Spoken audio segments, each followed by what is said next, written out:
My teacher pulled me aside after class and said, "You're not safe at home. Come with me now." Mrs. Livingston had never touched me before, not in the 3 years I'd been in her English class. She kept professional distance from all her students, the kind of teacher who corrected papers with surgical precision and never got involved in drama. So when her hand closed around my wrist as everyone else filed out for lunch, my first instinct was to pull away.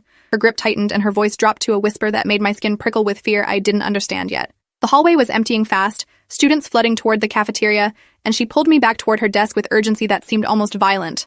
I'm 16, and I thought I understood when adults were overreacting, when they were being dramatic about nothing. My parents fought sometimes, and my dad had a temper, but that was normal, wasn't it? Everybody's parents argued. Mrs. Livingston's face was pale and tight, her usually perfect composure cracking as she grabbed her purse and jacket with her free hand while still holding my wrist with the other. She wasn't asking permission or explaining, just moving with purpose toward the classroom door while I stumbled along beside her, trying to understand what was happening. "Mrs. Livingston, what are you doing? I have algebra next period and I can't just leave." My voice came out higher than I intended, panic starting to override confusion. She didn't answer, just pulled me into the hallway and toward the side exit that led to the faculty parking lot. I could see other teachers through open doorways, preparing for their next classes, completely oblivious to whatever crisis Mrs. Livingston thought was happening. She was breathing hard like she'd been running, and I realized her hand was shaking where it gripped my wrist. We burst through the side exit into bright October sunlight, and she pulled me toward a silver sedan parked in the faculty lot. She unlocked it with fumbling hands and practically shoved me into the passenger seat before running around to the driver's side. The engine started and we were pulling out of the parking lot before I could process what was happening, before I could demand real answers or threaten to scream or do anything except sit frozen in shock as my English teacher kidnapped me from school in the middle of the day. "You need to call my parents right now or I'm calling the police." I reached for my phone in my backpack, but Mrs. Livingston's hand shot out and grabbed my wrist again, hard enough to hurt this time. Her eyes met mine, and what I saw there made my blood turn cold. Raw fear mixed with determination and something else I couldn't identify, something that looked almost like grief. She held my gaze for 3 seconds that felt like hours before returning her attention to the road, her jaw clenched so tight I could see the muscle jumping. "Your mother called the school this morning," she said finally, her voice shaking. "She told the principal she was withdrawing you effective immediately. She said your family was moving out of state for your father's job and you wouldn't be returning." The principal signed the paperwork without question. Because everything looked official, all the forms were correct. "But Iris, your mother also sent a withdrawal form for your sister Melody. Your sister who died 4 years ago." The world tilted sideways and I gripped the door handle to steady myself. Melody had drowned in our backyard pool when she was 6 and I was 12, an accident that destroyed our family in ways we never recovered from. My parents never talked about her, kept her room exactly as she'd left it like a shrine, pretended at dinner that there wasn't a gaping hole where my little sister used to sit. Mrs. Livingston saying her name felt like a violation, like she'd reached into my chest and grabbed something private and sacred. That doesn't make sense. Mom wouldn't fill out forms for Melody. She can barely say her name out loud. "You're wrong about this. You have to be wrong." But even as I said it, doubt was creeping in. Mom had been acting strange for the past week, crying at random times and hugging me too tight, telling me she loved me more than anything in the world with this desperate edge in her voice. Dad had been working late every night, coming home after I was asleep and leaving before I woke up, avoiding me in ways that felt deliberate. Mrs. Livingston took a sharp left turn, and I realized we were heading out of town toward the highway. I've been teaching for 18 years, and I've seen patterns before parents who withdraw students suddenly with vague explanations about moving, about new opportunities. Most of the time it's innocent, just families relocating for work or personal reasons. But sometimes there are warning signs that something else is happening. Your mother filled out forms for a dead child, Iris. That's not a simple mistake or a clerical error. That's a woman who's dissociating from reality or trying to erase what happened or planning something terrible. My phone buzzed in my hand, and I looked down to see 3 missed calls from Mom and a text message that made my stomach turn over. "Where are you? Come home right now. We need to talk about something important as a family." I showed it to Mrs. Livingston and watched her face go even paler. She pressed harder on the gas pedal and the speedometer climbed past 70 as we merged onto the highway heading north. "I need to call someone," Mrs. Livingston said, more to herself than to me. "I need to contact authorities who can help us. But if I call the police right now, they'll just send you home. You're a minor and your parents have legal custody, and there's no evidence of immediate danger, just my instinct based on paperwork that could be explained away as a clerical mistake. We need more time to figure out what's really happening before anyone forces you back to a situation that might not be safe." I wanted to argue, wanted to insist she was overreacting and my parents would never hurt me despite their grief and their weirdness. But Melody's face kept floating through my mind, her smile on the last morning before the accident, the way Mom had screamed when she found her floating in the pool. Something had broken in my parents that day, something fundamental that never healed. What if Mrs. Livingston was right? What if whatever darkness lived in our house since Melody died was finally consuming everything? My phone rang again, and this time it was Dad calling. I stared at his name on the screen, my thumb hovering over the answer button. Mrs. Livingston glanced over and shook her head firmly. "Don't answer it yet. Not until we understand what's happening." The phone rang 4 more times and then stopped, followed immediately by a text from Dad that was just 2 words. "Call immediately." We drove for another 20 minutes before Mrs. Livingston pulled off the highway into a rest stop parking lot. She turned off the engine and sat gripping the steering wheel, her knuckles white with tension. When she finally spoke, her voice was carefully controlled. I'm going to tell you something that might sound insane, but I need you to listen to the whole thing before you react. Can you do that? I nodded mutely, my heart hammering so hard I could feel it in my throat. 3 weeks ago, your mother came to see me after school. She wanted to talk about your progress in my class, which was unusual because you're an A student, and parents don't typically schedule conferences for kids who are doing well, but she insisted it was important, so I agreed to meet with her. Iris, she didn't ask about your grades or your homework. She asked me detailed questions about you as a person, what you talked about with friends, whether you seemed happy, if you ever mentioned feeling unsafe or scared. I thought she was just being an anxious parent, maybe concerned about your mental health. Mrs. Livingston turned to face me fully, her expression intense. Then 2 days ago, she came back. This time she was different. More agitated, she asked me if I believed people could be redeemed for their mistakes, if someone who'd done something terrible could ever make it right. She was crying and kept saying she'd failed one daughter and she couldn't fail another. I tried to get her to explain what she meant, but she just left, practically running out of my classroom. That's when I started paying closer attention to your family situation. My mouth was dry and my hands were shaking. What did you find? Mrs. Livingston pulled out her phone and opened a browser window, showing me search results for my family's name. The first few hits were news articles from 4 years ago about Melody's death, the tragic drowning that shocked our small community. But then there were other articles Mrs. Livingston had bookmarked, older ones from before we moved to this town, about a different family with different names but the same faces in the photos. Your parents aren't who they say they are, Mrs. Livingston said quietly. The names they use now are different from the names they used 6 years ago when they lived in California. Back then, they were Richard and Diane Foster with 2 daughters, Melody and a girl named Lily, who would be about your age now. There were no news reports about Lily after they moved, no death certificate or missing person report. She just disappeared from records entirely. And 6 months later, Richard and Diane Foster became Nathan and Carolyn Hayes in Washington State with 2 daughters, Melody and Iris. The information was too big to process, too impossible to be real. That's not possible. I remember my whole childhood. I remember being Iris Hayes. I remember birthday parties and school photos and family vacations. But even as I said it, something was shifting in my memory. Pieces that didn't quite fit together, clicking into new configurations. I remembered Melody's 6th birthday party, but I couldn't remember my own 7th birthday the same year. I remembered starting 4th grade, but the details were fuzzy. Like I was remembering a story someone told me rather than actual lived experience. Mrs. Livingston showed me more articles, more evidence she'd compiled, photos of the Foster family where the mother and father were clearly my parents, despite different hairstyles and heavier features. Photos of 2 girls who looked like Melody and me, identified in captions as Melody and Lily Foster. The older girl had my eyes and my smile, but her hair was lighter and she held herself differently, less confident, almost hunched like she was trying to take up less space. I think something happened to Lily, Mrs. Livingston said, her voice gentle despite the terrible words.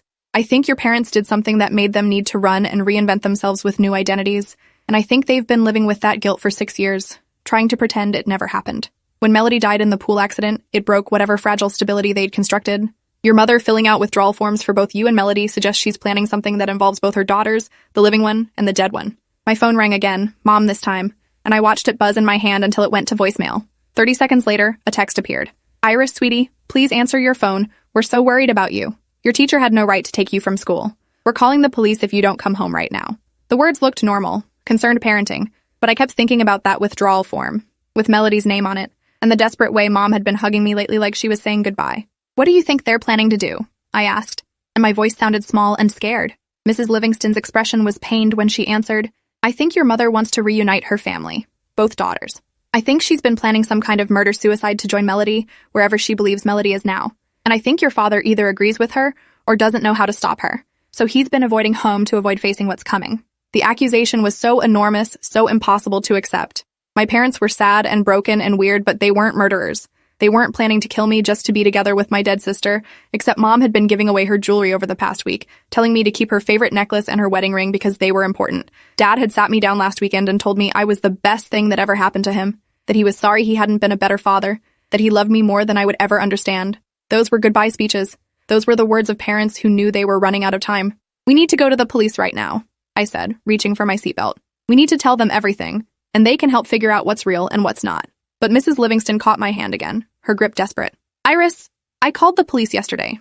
I explained my concerns about the withdrawal forms and the identity changes and the suspicious behavior. They said unless there was evidence of immediate danger to you, they couldn't investigate based on speculation. They said parents have the right to withdraw their children from school and change their identities if they want, and none of it constituted grounds for intervention. They told me if I continued making unfounded accusations, I could be charged with harassment. I stared at her, processing what she'd just admitted. So, you kidnapped me instead? You grabbed me from school and drove me out of town because the police wouldn't listen to your theory? Mrs. Livingston flinched at the word kidnapped but didn't deny it. I couldn't let you go home. Not when every instinct I have says you're in danger.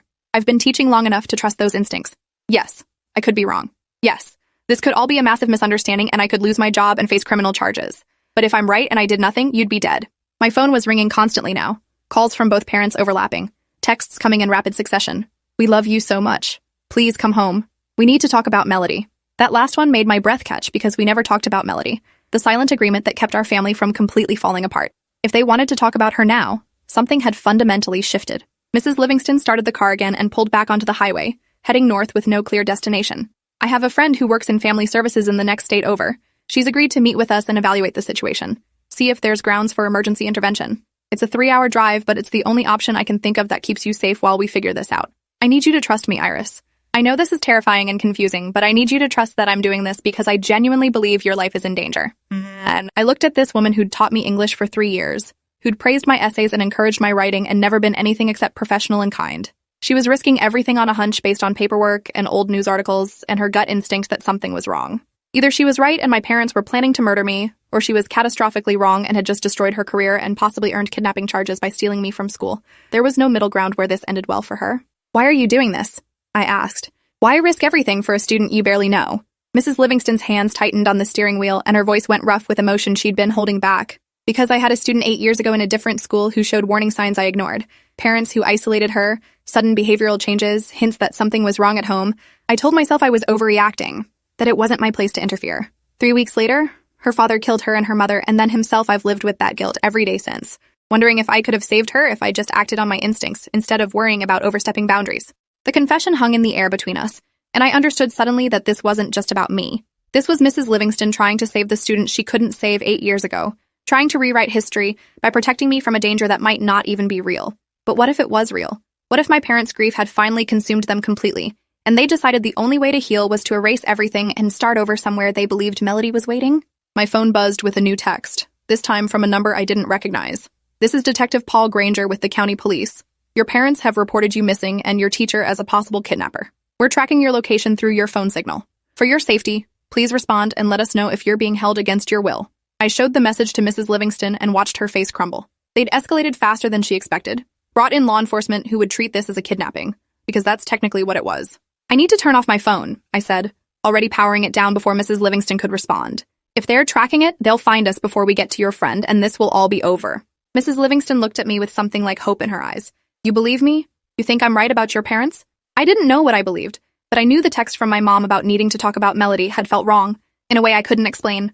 I knew my parents' behavior over the past week had been strange enough to notice, and I knew Mrs. Livingston was putting her entire life on the line because she believed I was in danger. I believe you believe it, I said carefully, and that's enough for now. We drove in silence for another hour, 2 women running from a danger that might be imaginary, or might be the most real thing in the world. Mrs. Livingston kept checking her rearview mirror like she expected police cars to appear at any moment, her anxiety bleeding into the confined space until I was checking mirrors too, jumping at every vehicle that came too close. Around 2 in the afternoon, Mrs. Livingston pulled into a gas station and used cash to fill the tank, avoiding credit cards that could be traced. While she was pumping gas, I used the bathroom and stared at myself in the grimy mirror above the sink. I looked like Iris Hayes, 16-year-old high school junior, with brown hair and my father's nose. But what if I was actually Lily Foster, a girl who disappeared from records 6 years ago, whose identity had been erased and replaced with someone else? How could I trust my own memories when Mrs. Livingston had shown me evidence that my entire childhood might be fabricated? I thought about the scars on my arms that I'd always been told came from a bike accident when I was 9, but I couldn't actually remember the accident itself. I thought about how I had no friends from before we moved to this town when I was 10, no maintained relationships or pen pal connections to earlier life. I thought about how my parents never displayed photos from my early childhood, claiming they'd been lost in the move. All of it could be innocent coincidence, or all of it could be evidence that I'd been someone else before becoming Iris Hayes. When I came out of the bathroom, Mrs. Livingston was standing by the car, talking urgently on her phone. She hung up when she saw me, and her expression was grim. My friend in family services says she needs more than theories and old news articles to justify emergency intervention. She needs evidence of immediate danger or a credible witness statement about abuse. Without that, if we show up with you, she'll have no choice but to return you to your parents' custody, and I'll be arrested for kidnapping. The weight of that settled over us as we got back in the car. Mrs. Livingston had bet everything on this plan, and it was falling apart before we even arrived. What do we do now? I asked, and she looked at me with eyes that were red-rimmed and exhausted. I don't know. I thought I was saving you, but maybe I'm just making everything worse. Maybe I should take you to the police station and explain everything and hope they understand I was trying to help. But something in me rebelled against that idea, against going home to parents who'd been saying goodbye in ways I'd been too blind to recognize. No, I said firmly. Something is wrong at my house. I can feel it now that you've pointed it out. My parents have been acting like they're running out of time, like they're preparing for something final. We just need to find proof of whatever they're planning before the police force me to go home. Mrs. Livingston looked at me with surprise and something like respect. What kind of proof? I thought about Melody's room, preserved exactly as she'd left it. A shrine to grief that my parents tended obsessively. My sister's room. My parents never let anyone in there. They keep it locked. But Mom has a key on her keychain, and there's a spare hidden in her jewelry box. If they're planning something related to Melody, there might be evidence in her room. Letters, plans, something that shows what they're thinking.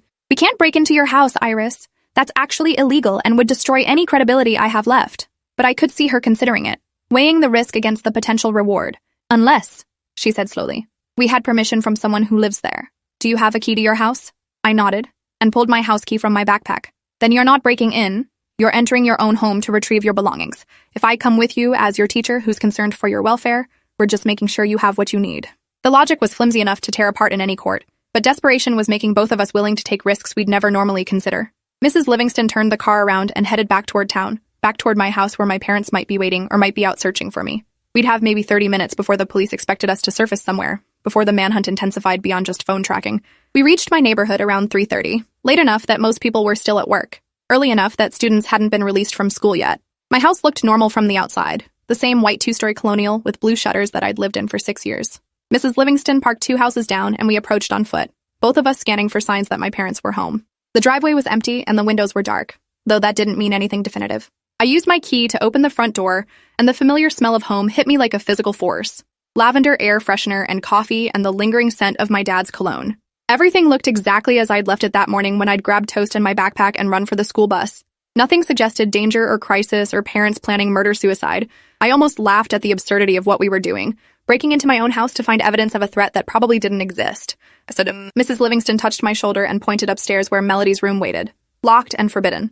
We climbed the stairs quietly, even though the house was clearly empty. Both of us operating on the same paranoid frequency. Melody's door had a keyed lock that my parents had installed after her death. Unusual security for an interior door. I went to my parents' bedroom and found the spare key in Mom's jewelry box exactly where I remembered seeing it years ago. The lock clicked and Melody's door swung open and I stepped into a room frozen in time. Her bed was still unmade from the morning she died. Her clothes still scattered on the floor. Her drawings still taped to the walls. But there was something new that made my blood run cold. On her bed was a white dress, small enough for a 6-year-old, laid out carefully like Melody was about to wear it. Next to it was a larger white dress, my size, with a note pinned to the chest in my mother's handwriting. Mrs. Livingston picked up the note with shaking hands and read it aloud. My darling girls, I know you don't understand now, but you will soon. We're going to be together again. All of us, the way we were supposed to be. No more pain, no more grief, no more living in this broken world without Melody. Put on your dress, Iris. We're going to see your sister today, and we're all going to be happy again. Mom. The room tilted and I grabbed the doorframe to steady myself. Mrs. Livingston was right. My parents were planning exactly what she'd feared. My mother had bought me a white dress to die in, had laid it out next to Melody's dress like we were going to some kind of morbid reunion. The casual tone of the note, the way it treated murder-suicide like a family outing, was more horrifying than any explicit threat could have been. So then Mrs. Livingston took photos of everything with her phone, documenting the dresses and the note and the entire preserved room. This is enough, she said, her voice shaking. This is evidence of immediate danger.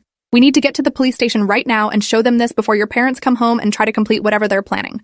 But I was staring at something else on Melody's dresser, a photo album I'd never seen before. I picked it up with trembling hands and opened to the first page photos of a family I recognized but not the family I knew. The same parents with different names according to the captions, Richard and Diane Foster with their daughters Melody and Lily, photos of birthday parties and beach vacations and normal family moments. Photos of me, except I was called Lily, and I looked slightly different, less sure of myself, wearing clothes I didn't remember owning.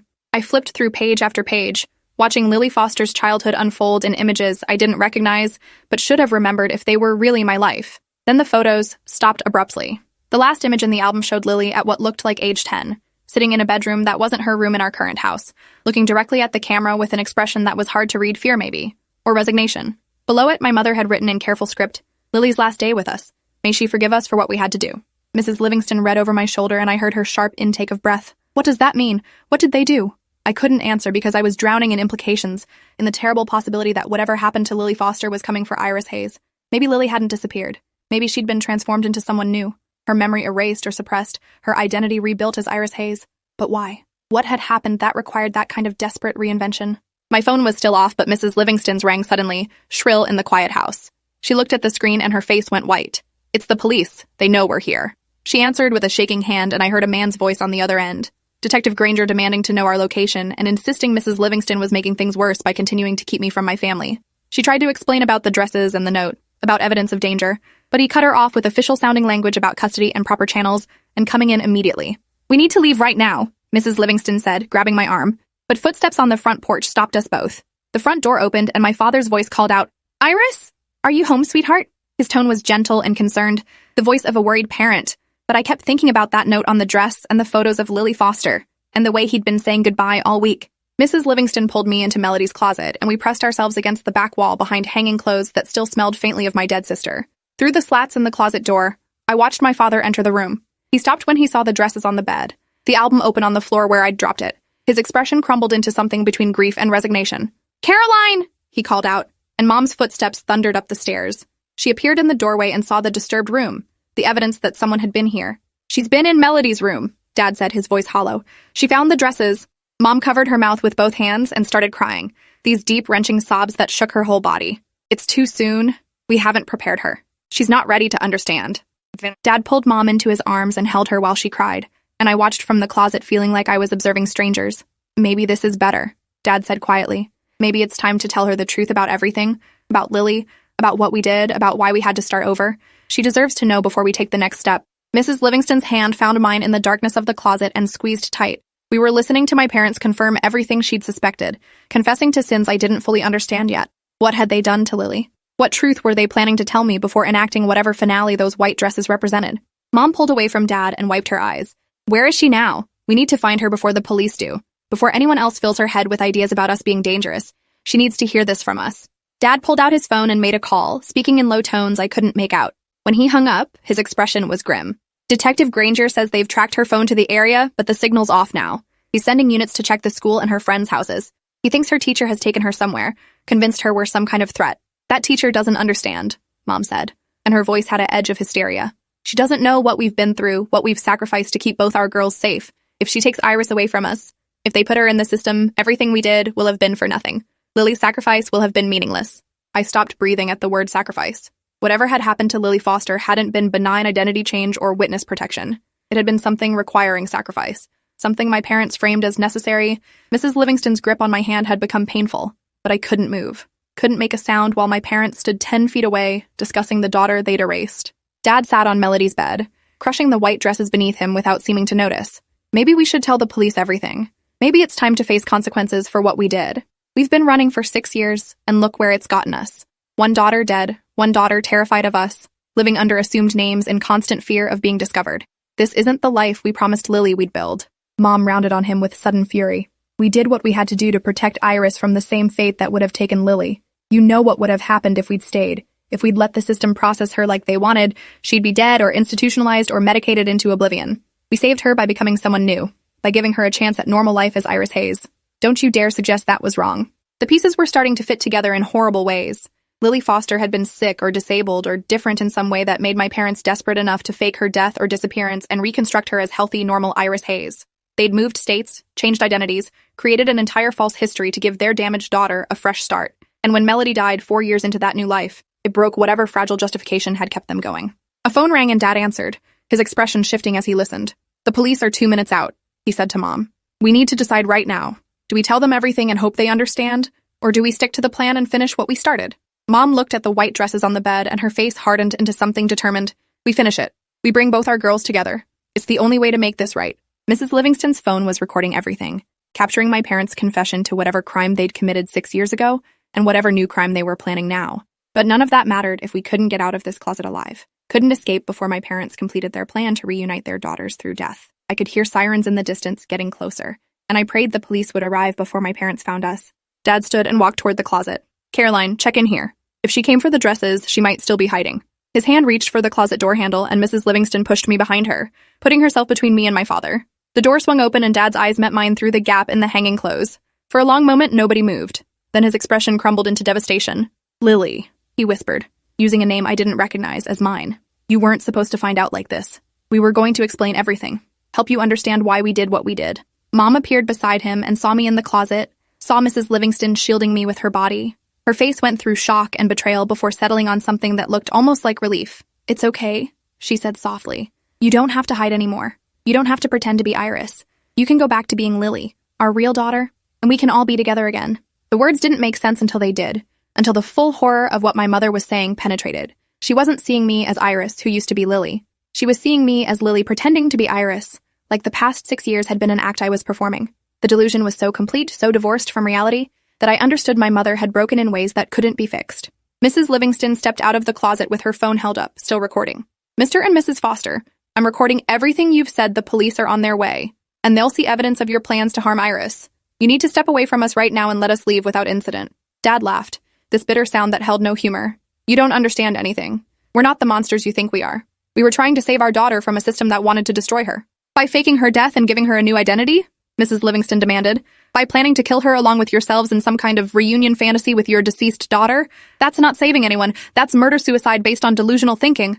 Mom lunged at Mrs. Livingston, and I screamed, the sound tearing out of my throat raw and terrified. Dad grabbed Mom and pulled her back while Mrs. Livingston shoved me toward the bedroom door. We ran for the stairs with my parents shouting behind us, words I couldn't process through the panic flooding my system. The front door burst open and police officers swarmed in with weapons drawn, voices commanding everyone to get down, to put their hands up, to not move. I collapsed on the stairs and watched officers surround my parents, watched them be forced to the ground and handcuffed while they kept calling me Lily and insisting they were trying to save me. Detective Granger approached where Mrs. Livingston and I were sitting on the stairs, both of us shaking with adrenaline and shock. He looked at Mrs. Livingston with new respect. "We heard the recording from your phone through the 911 line you kept open. We have enough now to charge them with conspiracy to commit murder, child endangerment, and whatever the hell they did 6 years ago when they faked their daughter's death and assumed new identities." Mrs. Livingston showed him the photos of the dresses and the note, the album full of Lily Foster's childhood, the evidence of systematic planning for murder-suicide. Detective Granger's expression darkened as he reviewed everything. "Jesus Christ, you were right about all of it." He looked at me with something like pity. "We're going to need to sort out who you actually are, whether you're Iris Hayes or Lily Foster or some combination of both. We'll need medical records, forensic analysis, probably psychiatric evaluation. This is going to be a long process." I couldn't think about process or analysis. I could only think about my parents being led out in handcuffs, still calling me Lily, still insisting they'd done everything out of love. Mrs. Livingston put her arm around my shoulders and I leaned into her. This woman who'd risked everything on a hunch because she refused to fail another student. "What happens to me now?" I asked, and my voice sounded small and lost. "For tonight, protective custody until we can figure out if you have other family. Long-term," Detective Granger trailed off, clearly uncertain. "That depends on what we learn about your actual identity and history. But you're safe now. That's what matters." Safe felt like an inadequate word for this situation where my entire identity was in question, where the parents who raised me had been planning my murder, where I might not even be the person I thought I was. The investigation took 3 months to unravel completely. What they found was worse than even Mrs. Livingston had suspected. Lily Foster hadn't been sick or disabled. She'd been a witness to a crime, had seen her father kill a man in a road rage incident when she was 10 years old. The prosecutor wanted her to testify, but my parents decided they couldn't let her be traumatized by the trial process, couldn't let her be exposed to media attention and psychological evaluation. So they'd made her disappear, faking a kidnapping that went unsolved while they fled the state with new identities. They'd convinced Lily through a combination of manipulation and medication that she'd always been Iris Hayes, that Lily Foster was a bad dream, that this new life was her only reality. When Melody died 4 years later, the grief broke through my mother's careful delusions, and she'd decided the only way to fix everything was to reunite her family in death. Learning this truth shattered everything I thought I knew about myself. I spent weeks in therapy trying to separate real memories from implanted ones, trying to figure out who Lily had been versus who Iris had become. Eventually, I decided I was both and neither, a person forged from trauma and lies but still whole, still worthy of a life my parents had tried to steal twice over.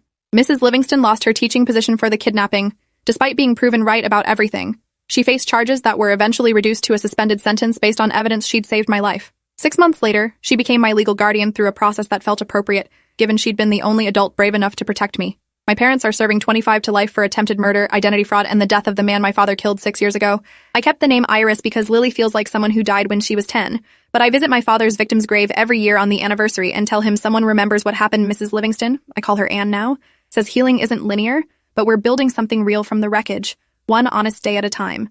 Some families are born, some are made, and some are forged in the aftermath of nearly being destroyed, trusting someone who believed you were worth saving. If you enjoyed this, you'll definitely want to see the next ones too. So subscribe now and let me know your take in the comments.